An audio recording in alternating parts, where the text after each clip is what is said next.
Inilah doa kami Tuhan di siang hari ini.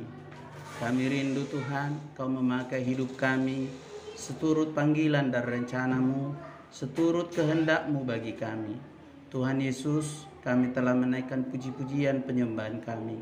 Kami percaya Tuhan, pujian penyembahan kami dapat Tuhan menggoncangkan tahta-Mu ya Tuhan, bahkan menjadi dupa yang harum di hadapan-Mu.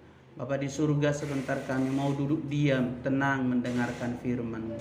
Biarlah Tuhan yang mengurapi setiap pendengaran kami, hati dan pikiran kami, agar boleh terfokus kepada firman-Mu. Kami berdoa jangan ada satu di antara kami yang terlewatkan, tetapi biar Tuhan yang melawat kami semua. Dan kami percaya Tuhan, biar firman-Mu, kebenaran-Mu Tuhan, jangan sampai diambil oleh dunia ini. Jangan sampai diambil oleh penguasa-penguasa di udara yang ingin mengambil kebenaran-Mu, sehingga Tuhan tidak sampai di hati kami. Kami berdoa di dalam nama Yesus. Kami serahkan Tuhan waktu dan kesempatan ini. Biar Roh Kudus yang berkarya, Roh Kudus yang berbicara bagi kami. Sembunyikan hamba-Mu di balik salib-Mu. Dan kami percaya Tuhan, firman-Mu ya dan amin. Firman-Mu kebenaran yang memerdekakan kami, dan kami boleh lakukan dalam hidup kami. Terpujilah nama-Mu dalam nama Yesus. Haleluya. Amin. Shalom Bapak Ibu Saudara. Ibu Saudara, kebenaran firman Tuhan yang mau kita pelajari yaitu ku tahu apa yang ku percaya. Bapak Ibu Saudara, ada sebuah syair lagu yang sangat indah, lagu klasik yang seringkali dinyanyikan oleh lagu-lagu gereja-gereja Protestan ataupun gereja Injili, ya. Namanya ku tahu apa yang ku percaya. Lagu ini sangat diinspirasi Bapak Ibu Saudara dari ayat yang akan kita pelajari hari ini. Dan pengarang lagu ini Bapak Ibu Saudara adalah orang yang boleh dikatakan dulunya tidak mau percaya kepada Tuhan, tetapi akhir-akhir hidupnya dia menyerahkan hidupnya sepenuhnya kepada Tuhan, dan terciptalah lagu itu, lagu Ku Tahu Yang Ku Percaya. Tapi sebelumnya mari kita buka Alkitab kita di dalam 2 Timotius 1 ayat 11 sampai dengan ayat 12. 2 Timotius pasal 1 ayat 11 sampai dengan ayat 12. 2 Timotius 1 ayat 11 sampai dengan ayat 12. Demikian bunyi firman Tuhan. Bapak Ibu Saudara boleh diikutin dalam hati. Untuk Injil inilah aku telah ditetapkan sebagai pemberita, sebagai rasul dan sebagai guru. Itulah sebabnya aku menderita semuanya ini, tetapi aku tidak malu, karena aku tahu kepada siapa aku percaya, dan aku yakin bahwa Dia berkuasa memeliharakan apa yang telah dipercayakannya kepadaku hingga pada hari Tuhan. Bapak Ibu Saudara, tadi lagu itu terinspirasi atau terambil dari ayat yang kita baca, yaitu pada tahun 1883, seorang anak muda yang bernama Daniel Whitley menuliskan syair lagu ini. Bapak Ibu Saudara, Daniel ini awalnya bukanlah orang yang percaya. Ya, dia Bapak Ibu Saudara membaca kitab Perjanjian Baru, hatinya mulai berkobar-kobar. Tapi dia menolak, tidak mau terima Tuhan Yesus.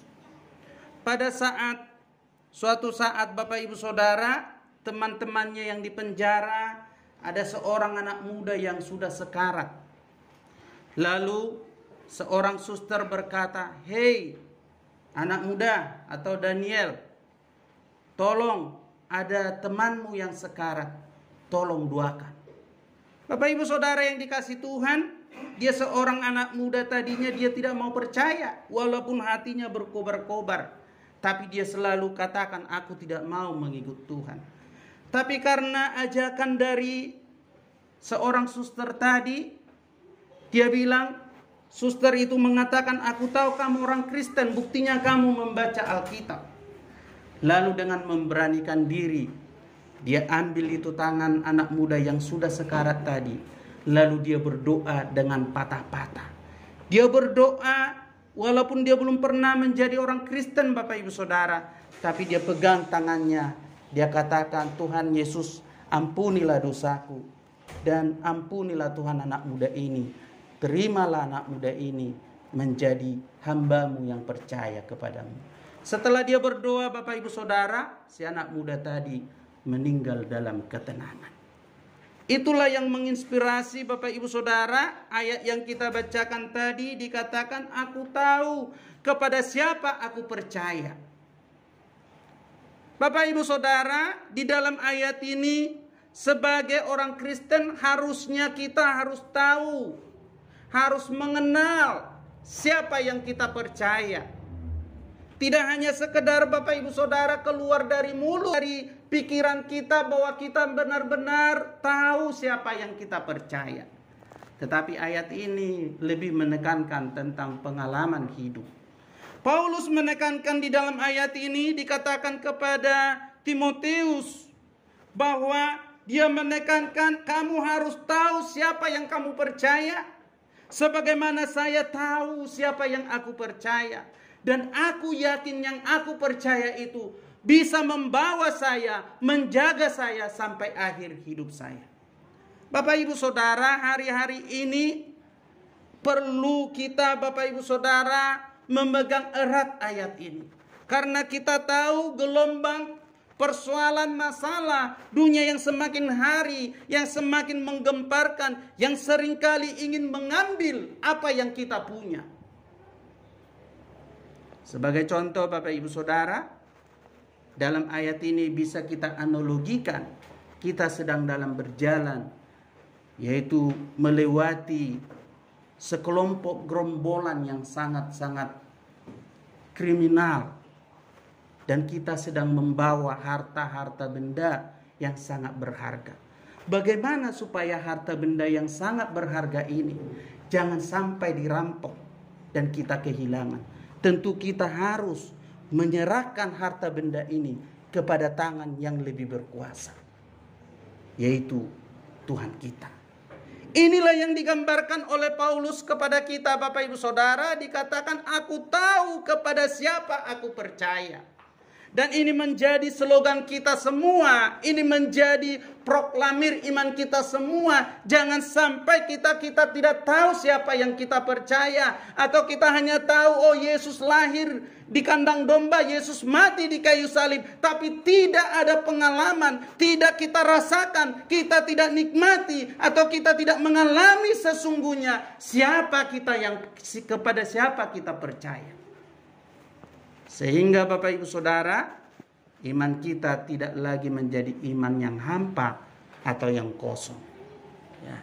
Bapak Ibu Saudara yang dikasih Tuhan, dikatakan tadi aku tahu apa yang aku percaya. Ada beberapa hal yang perlu kita perhatikan di siang hari ini untuk menjadi landasan kita atau pondasi iman kita di dalam kita berjalan mengiring Yesus. Yang pertama dikatakan tadi di dalam ayat ini, untuk Injil inilah aku telah ditetapkan sebagai pemberita, sebagai rasul dan sebagai guru. Itulah sebabnya aku menderita semuanya ini, tetapi aku tidak malu. Yang pertama Bapak Ibu Saudara, di dalam ayat ini kita harus tahu dan kita tidak perlu malu atau kita tidak perlu takut menderita karena Injil. Paulus katakan, aku tidak malu dan menderita karena Injil. Banyak sekali anak-anak Tuhan hari-hari ini takut menderita karena nama Tuhan. Pinginnya hidupnya itu sukses, pinginnya hidupnya itu kaya raya, pinginnya hidupnya itu tanpa melewati gelombang badai di dalam mengikut Tuhan. Dia lupa bahwa firman Tuhan selalu berbicara tentang Injil, berbicara tentang mengikut Tuhan, berbicara tentang keselamatan adalah pikul salib. Sangkal diri, pikul salib, ikut Tuhan. Bapak Ibu Saudara yang dikasih Tuhan, Paulus katakan, aku tidak malu.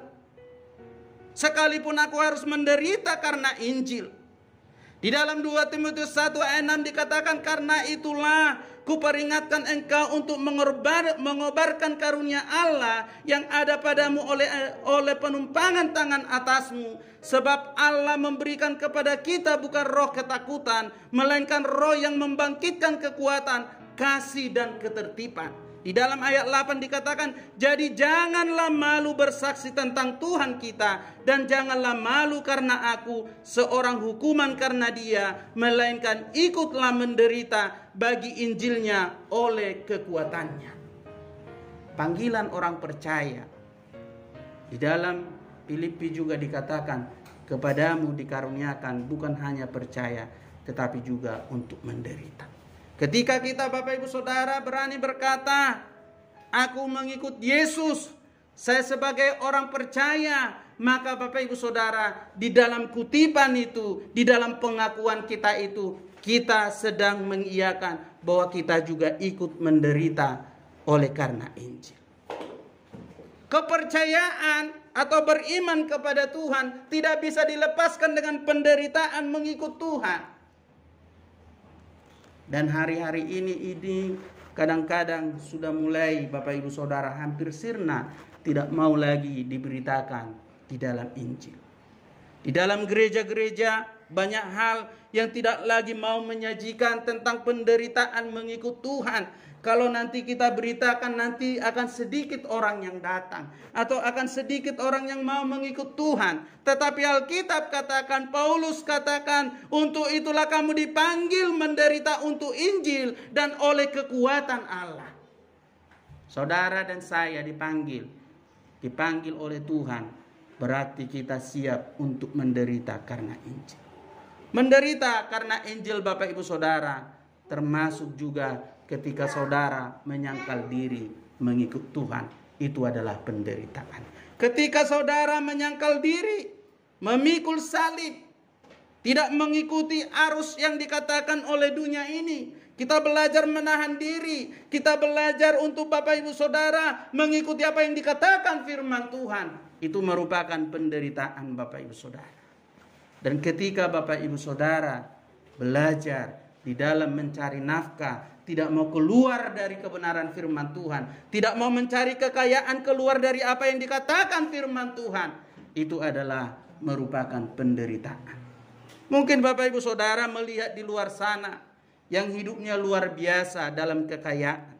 Kadang-kadang daging kita mau, kadang-kadang naluri kita, aduh aku mau deh seperti itu. Tapi Alkitab katakan, supaya kita tetap hidup berpadanan dengan Injil. Karena Tuhan memanggil saya dan saudara, dipanggil untuk melayani Dia dan untuk menderita karena Injil. Yang kedua Bapak Ibu Saudara, tapi sebelumnya dalam Markus 8 ayat 38 dikatakan, sebab siapa saja yang malu karena aku dan firmanku di generasi yang tidak setia dan berdosa ini, maka Anak Manusia juga akan malu mengakui orang itu ketika ia datang dalam kemuliaan Bapanya bersama dengan malaikat-malaikat yang kudus. Dikatakan dalam Markus, sebab siapa yang malu karena aku atau malu karena firmanku, maka dikatakan dalam ayat ini, aku juga akan tidak mengakuinya di hadapan Bapa. Sebagai orang percaya, dikatakan dalam ayat ini, kita harus tahu siapa yang kita percaya. Kita harus tahu Bapak Ibu Saudara, karena di dalam ayat ini, ku tahu apa yang ku percaya, ini lebih menekankan tentang hubungan relasi.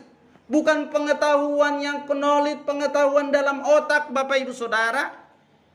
Maka kata yang dipakai di sini bukan kata gnostik atau gnosis Bapak Ibu Saudara, tapi lebih menekankan tentang pengalaman berjalan relasi dengan Tuhan. Sehingga Bapak Ibu Saudara, kalau kita percaya kepada Tuhan, mari alami Tuhan. Alami siapa yang kamu percaya. Hidupi siapa yang kamu percaya. Karena itulah yang akan memampukan kita untuk tidak ikut oleh arus dunia ini. Itulah yang akan memampukan kita Bapak Ibu Saudara sampai kita bisa sampai pada akhir zaman.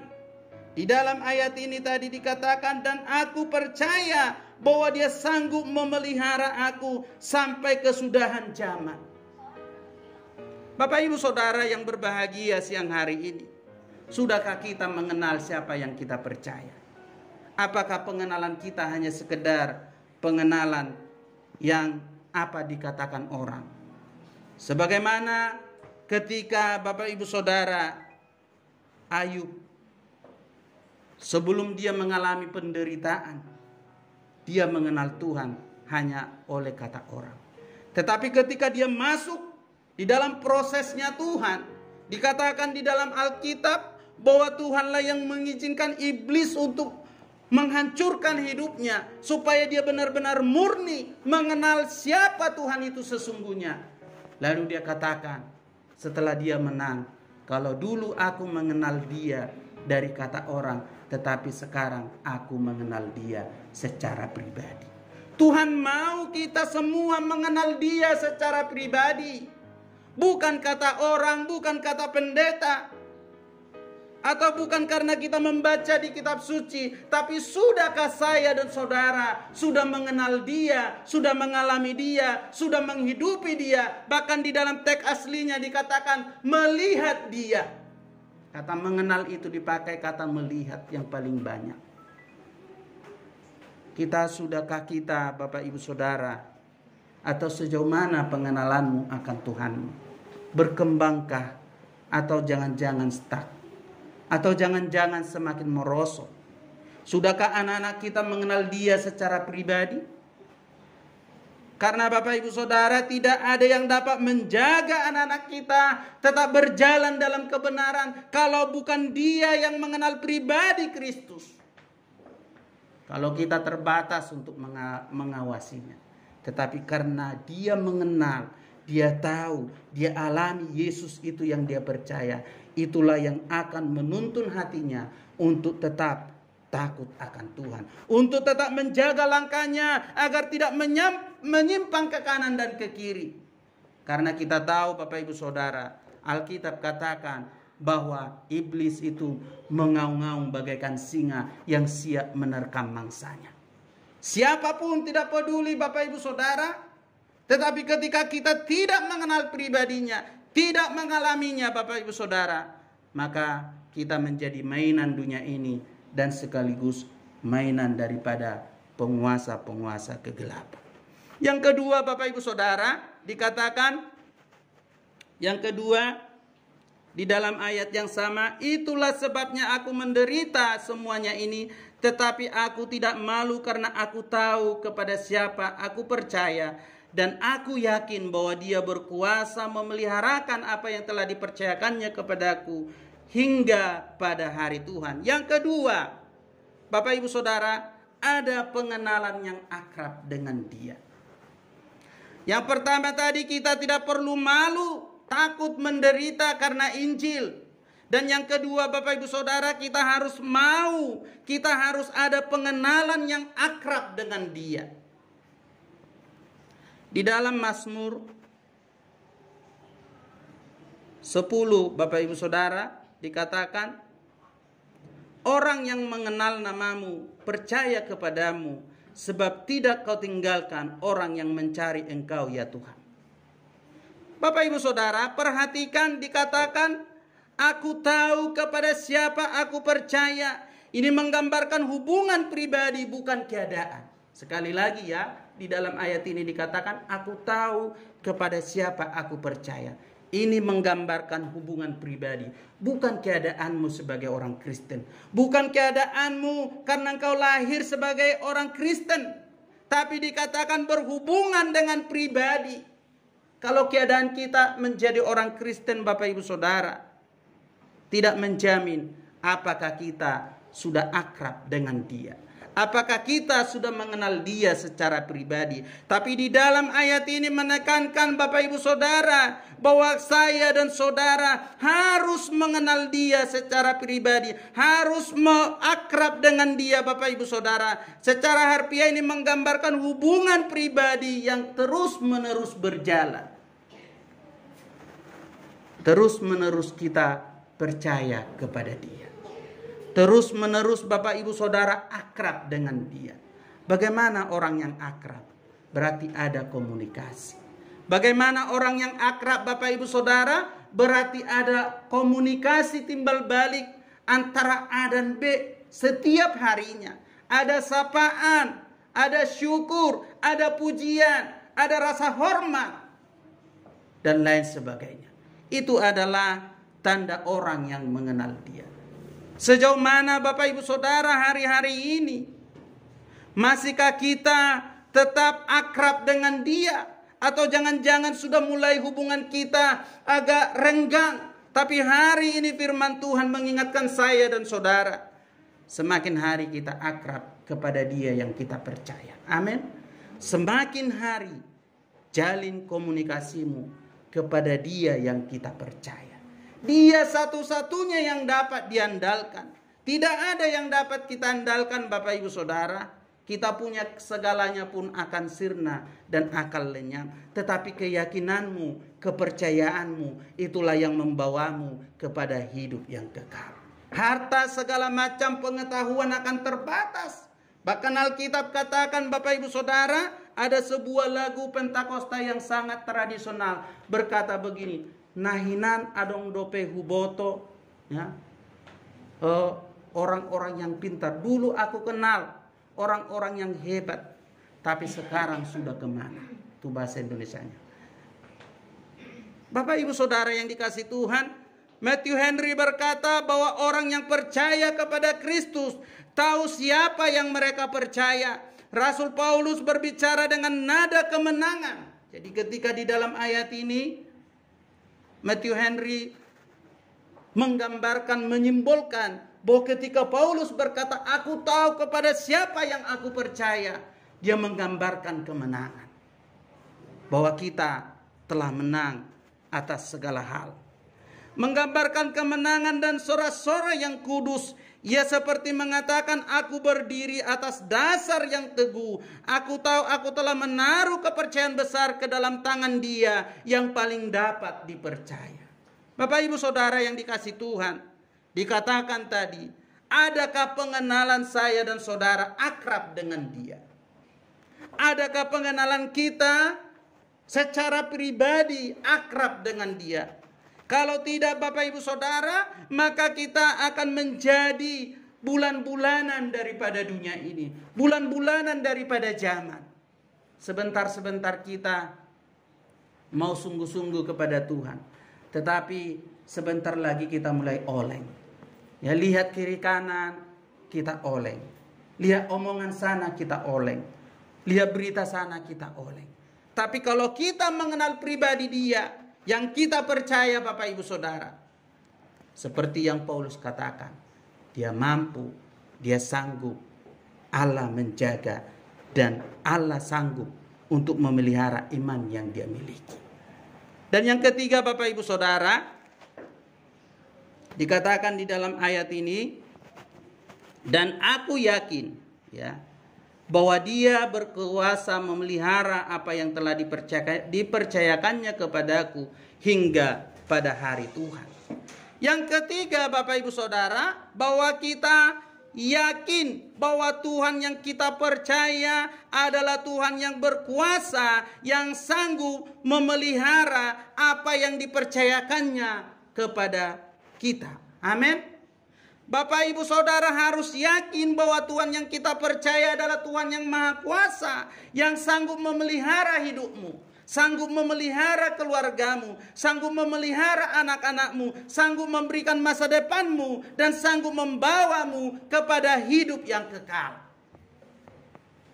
Ketika saya dan saudara beriman, percaya kepada Dia, Bapak Ibu Saudara yakin, percaya bahwa melalui Dialah kita sampai kepada hidup yang kekal. bahwa melalui dialah. Jangan sampai Bapak Ibu Saudara kita memiliki keyakinan ya yang campur aduk. Sekali Tuhan Yesus jalan keselamatan, jalan kebenaran adalah tetap untuk selama-lamanya. Hari-hari ini Bapak Ibu Saudara, kemarin saya mendengar sebuah di media sosial itu ada buruh butar-butar dari AKBP ya. Dia katakan bahwa orang Kristen itu bebas melakukan dosa selama setahun karena nanti pas hari kematian Yesus atau Paskah dosanya akan diampuni.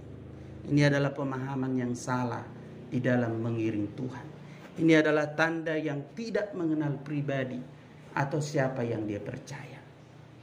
Seperti yang dikatakan tadi Bapak Ibu Saudara, tidak jaminan sekalipun kita lahir di tengah-tengah keluarga Kristen, tapi kalau engkau tidak mengalaminya, kalau engkau tidak mengenalnya secara pribadi, maka kita akan terbawa oleh arus dunia.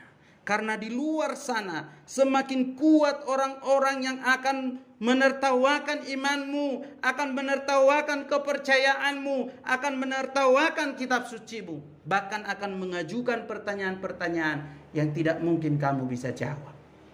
Tapi kalau engkau mengenalnya, engkau mengalaminya, sekalipun dari hal argumen kamu tidak mampu menjelaskan, tapi pengenalanmu secara pribadi, itu yang akan memampukanmu untuk bertahan dari serangan-serangan musuh. Bapak Ibu Saudara, dikatakan aku yakin ini adalah suatu menunjukkan kepercayaan Paulus dalam Tuhan dan dari Tuhan. Bahkan di tengah penganiayaan dan pemenjaraannya yang dia alami. Ketika dikatakan aku yakin, ini adalah kepercayaan yang teguh dari Paulus. Bahwa dia sekalipun di tengah-tengah mengalami penderitaan, penganiayaan, di penjara, tapi dia yakin kepada Tuhan yang dia percaya. Ada sesuatu keyakinan, ya Bapak Ibu Saudara, kepercayaan penuh kepada pribadi yang kita percaya. Maka di dalam ayat ini diilustrasikan seperti saya dan saudara pergi ke bank, bawa duit, disimpan. Ya, di bank itu Bapak Ibu Saudara nggak pernah berpikir apakah uangku terjamin atau tidak, aman atau tidak. Karena apa? Karena Bapak Ibu Saudara yakin betul bank yang Bapak Ibu Saudara percaya itu sanggup untuk menyimpan harta benda atau uang saudara. Demikianlah Paulus mengilustrasikan aku yakin. Dia yakin Bapak Ibu Saudara, sekalipun dia di tengah-tengah penganiayaan, di tengah-tengah penderitaan, bahwa Tuhan yang dia percaya, pribadi yang dia kenal, pribadi yang dia percaya adalah pribadi yang tidak akan meninggalkan dia, adalah pribadi yang tidak akan melupakan dia, adalah pribadi yang sanggup memelihara hidupnya. Bapak Ibu Saudara, sehingga dikatakan bagi dia yang sanggup meneguhkan kamu semua sesuai Injil yang kubawa dan pemberitaan tentang Yesus Kristus dan yang sesuai dengan penyingkapan rahasia yang telah disembunyikan selama berabad-abad. Paulus mengatakan di dalam surat Roma 16 ayat 25. Bagi dia yang sanggup meneguhkan kamu sesuai Injil yang kuberitakan tentang Yesus Kristus. Dia yang sanggup meneguhkan kita, dia yang sanggup membawa kita, dia yang sanggup menghantar kita sampai ke Yerusalem yang baru. Amin. Dia yang sanggup membawa perahumu Bapak Ibu Saudara hingga bersandar, yaitu tujuan hidup kita, Yerusalem yang baru. Sehingga Bapak Ibu Saudara, ketika Yesus berdoa buat domba-dombanya, dikatakan Bapak Ibu Saudara, ini menjadi peneguhan iman kita. Dikatakan bahwa siapa yang diberikan Bapa kepadaku, tidak ada satupun yang sanggup merebutnya dari tanganku. Sebab Bapa, Roh Kudus, dan pribadi Yesus Kristus adalah memelihara, memegang saya dan saudara. Kalau firman Tuhan katakan tidak ada yang sanggup untuk merebut kita dari tangannya, masihkah kita gundah gulana akan kehidupan ini? Masihkah kita meragukan apa yang dikatakan oleh firman Tuhan? Di dalam Efesus 3 ayat 20 dikatakan, bagi dialah yang dapat melakukan jauh lebih banyak daripada apa yang kita doakan atau pikirkan, seperti yang ternyata dari kuasa yang bekerja di dalam kita. Bagi dialah kemuliaan di dalam jemaat dan di dalam Kristus Yesus, turun-temurun sampai selama-lamanya. Amin. Bapak Ibu Saudara, Dia yang berkuasa. Kita harus yakin betul bahwa Dia sanggup memelihara kehidupan kita. Dia sanggup memelihara segala hal yang kita perlukan, baik jasmani maupun rohani, Bapak Ibu Saudara. Di dalam Yudas 1 ayat 24 dikatakan, bagi Dia yang berkuasa menjagamu tidak jauh dan menghardikmu tanpa cacat di hadapan tata kemuliaannya dengan sukacita besar. Dia yang sanggup menjagamu, Dia yang sanggup memeliharamu, Dia yang sanggup membawamu kepada perhentian yang kekal. Bapak Ibu Saudara yang dikasih Tuhan, dikatakan, aku yakin berkuasa memelihara apa yang dipercayakan kepadaku. Apa yang dipercayakan Tuhan kepada kita.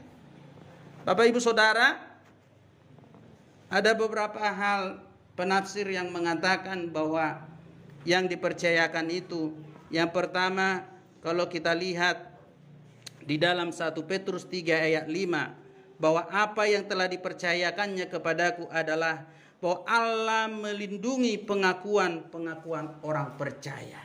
Atau boleh dikatakan iman itu sendiri.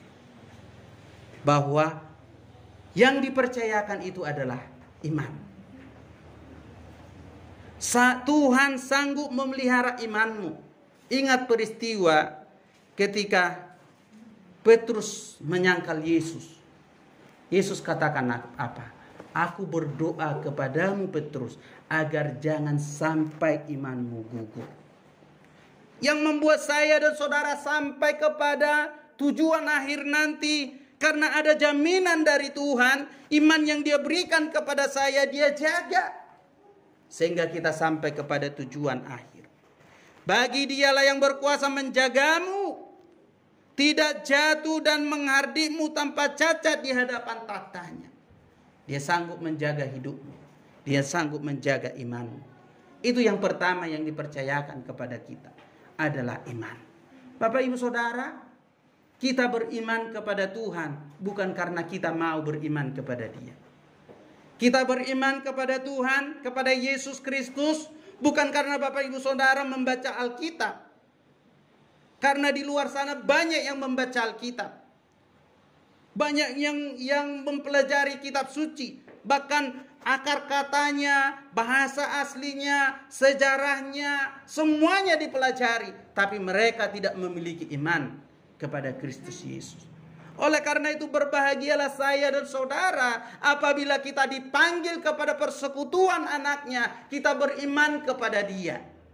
Sehingga benarlah yang dikatakan Alkitab, bukan kamu yang memilih aku, tetapi akulah yang memilih kamu. Iman yang dipercayakan Tuhan kepada kita, kita harus jaga. Tuhan menjaga, Bapak Ibu Saudara juga harus melakukan bagiannya.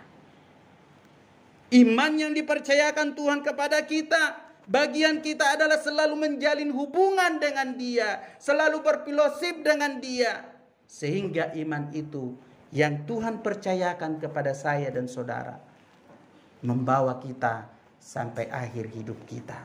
Kita adalah orang-orang yang setia. Bapak Ibu Saudara, kalau Bapak Ibu Saudara mendengarkan khutbahnya Billy Graham, dia katakan begini Bapak Ibu Saudara. Tuhan tidak peduli kita berasal dari kalangan mana atau kita agamanya apa. Tetapi kalau tidak memiliki hubungan dengan Tuhan, maka hidupnya sudah pasti binasa. Walaupun kita menjadi orang Kristen tidak memiliki hubungan, maka sudah pasti kita binasa. Sebab KTP-mu, agamamu tidak membawamu masuk kepada hidup yang kekal. Tetapi iman yang Tuhan titipkan, yang Tuhan percayakan, engkau jaga, engkau rawat, engkau lakukan firman Tuhan, engkau jalin hubungan dengan Tuhan, itulah yang akan menghantarmu kepada Tuhan. Yang kedua, Bapak Ibu Saudara, yang dikatakan di dalam ayat ini, apa yang dipercayakan itu?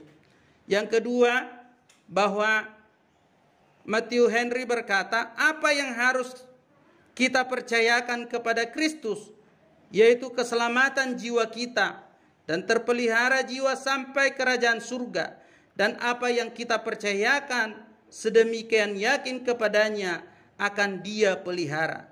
Akan datang hari ketika jiwa kita diminta pertanggungjawaban. Hai pria, hai wanita, kepadamu telah dipercayakan satu jiwa, dan apa yang telah engkau perbuat dengannya? Kepada siapa jiwamu dipersembahkan? Kepada Allah atau iblis? Bagaimana jiwamu digunakan? Untuk melayani dosa atau untuk melayani Kristus? Akan datang suatu hari, dan hari itu akan menjadi hari yang sangat berat dan mengerikan ketika kita harus memberikan pertanggungjawaban atas pelayanan kita, memberikan pertanggungjawaban atas jiwa kita. Nah, kita dengan iman, taat dan giat mempercayakan jiwa kita kepada Yesus Kristus, maka kita boleh yakin bahwa Ia sanggup menjaganya dan kita akan mendapatkan penghiburan pada hari Tuhan itu. Bapak Ibu Saudara, Matthew Henry mengatakan bahwa yang dipercayakan itu adalah jiwa. Jiwa yang bagaimana, Bapak Ibu Saudara? Apakah jiwa kita yang diberikan Tuhan ini kita pakai untuk melayani Dia atau melayani dosa? Sehingga dikatakan tadi, hai pria dan wanita, kepadamu telah dipercayakan satu jiwa. Jadi apa yang telah engkau perbuat dengannya? Kepada siapa jiwamu dipersembahkan? Kepada Allah atau iblis? Kepada siapa jiwa kita persembahkan? Kepada mamonkah atau kepada Tuhan? Kepada apa yang kita milikikah atau kepada Tuhan yang kita percaya? Itu menjadi pertanyaan kita setiap harinya. Dan dikatakan, kepada siapa kamu gunakan jiwa itu? Apakah melayani dosa atau melayani Kristus? Karena akan ada suatu masa Allah akan meminta pertanggungjawaban kepada saya dan saudara. Sejauh mana jiwa kita ini kita bawa kepada Tuhan. Namun demikian Bapak Ibu Saudara, sekalipun Tuhan yang menjaga jiwa kita, Tuhan yang memelihara iman kita, maka orang percaya harus menjaga melalui pengabdiannya terhadap Injil. Saya dan saudara menjaga iman, menjaga jiwa kita adalah mengabdi kepada Injil Kristus. Kita harus mengabdi kepada Dia. Maka Bapak Ibu Saudara, ketika kita benar-benar menjaga jiwa kita, maka kita akan menerima hak istimewa. Dan kita juga, Bapak Ibu Saudara, selain menerima hak istimewa, kita juga harus memiliki tanggung jawab di dalam jiwa dan kepercayaan kita. Sebagai ayat yang terakhir Bapak Ibu Saudara, di dalam 2 Timotius 1 ayat 14, 2 Timotius 1 ayat 14 dikatakan begini,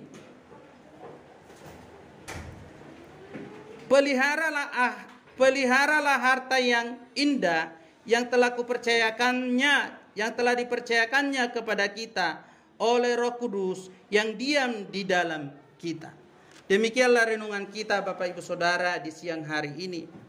Sebagai penutup, ada sebuah kisah yang sangat klasik pada abad-abad ya tahun-tahun 800-an, 1800-an. Ada seorang ibu yang sudah tua, yang hari-harinya dia tekun membaca Alkitab. Bapak Ibu Saudara, dia banyak menghafal ayat. Tetapi karena usia sudah mulai pudar, sudah mulai ingatannya sudah mulai terbatas. Dan Bapak Ibu Saudara, dia hanya ingat ayat ini tadi, yaitu 2 Timotius 1 ayat 12. Dia katakan kepada anak-anaknya bahwa aku tahu kepada siapa aku percaya.